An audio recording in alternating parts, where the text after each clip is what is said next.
असम के होलोंगापार gibbon sanctuary में पहली बार आर्टिफिशियल कैनोपी ब्रिजेस का इस्तेमाल सफल साबित हुआ है।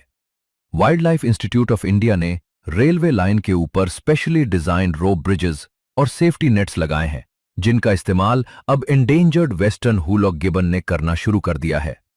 यह दुनिया का पहला डॉक्यूमेंटेड केस माना जा रहा है जहां गिबन्स ने आर्टिफिशियल कैनोपी ब्रिज का उपयोग किया हो। दरअसल सैंक्चुरी के बीच से गुजरने वाली रेलवे लाइन 1887 से जंगल को दो हिस्सों में बांट रही थी। इससे ट्री कैनोपी टूट गई थी और स्ट्रिक्टली आर्बोरियल यानी पेड़ों पर रहने वाले गिबन्स अलग अलग समूहों में फंस गए थे। हुलॉक गिबन जमीन पर बहुत कम उतरते हैं और ब्रैकिएशन टेक्निक से शाखाओं के बीच झूल कर चलते हैं, इसलिए कैनोपी गैप इनके लिए सबसे बड़ा खतरा बन गया था। इसी फ्रैगमेंटेशन के कारण जेनेटिक आइसोलेशन बढ़ रहा था और इंटरब्रीडिंग रुकने से पॉपुलेशन डिक्लाइन का खतरा पैदा हो रहा था।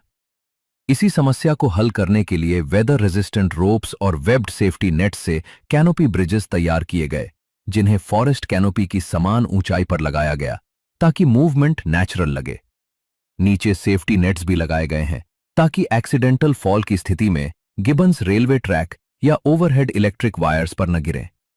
होलोंगापार सैंक्चुरी खुद भी बायोडाइवर्सिटी हॉटस्पॉट माना जाता है क्योंकि यहां इंडिया की हाईएस्ट प्राइमेट डाइवर्सिटी मिलती है।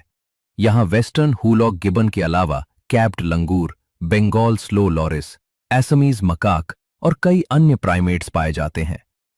वेस्टर्न हुलॉक गिबन भारत का एकमात्र एप स्पीशीज है और इसे IUCN रेड लिस्ट में एंडेंजर्ड कैटेगरी में रखा गया है। वाइल्ड लाइफ प्रोटेक्शन एक्ट 1972 के तहत इसे शेड्यूल 1 प्रोटेक्शन प्राप्त है। एक्सपर्ट्स मानते हैं कि यह प्रोजेक्ट फ्यूचर इंफ्रास्ट्रक्चर प्लानिंग के लिए भी मॉडल बन सकता है, जहां रोड्स, रेलवेज और पावर कॉरिडोर्स को वाइल्ड लाइफ सेंसिटिव डिजाइन के साथ विकसित किया जाए ताकि कंजर्वेशन और डेवलपमेंट के बीच बैलेंस बनाया जा सके।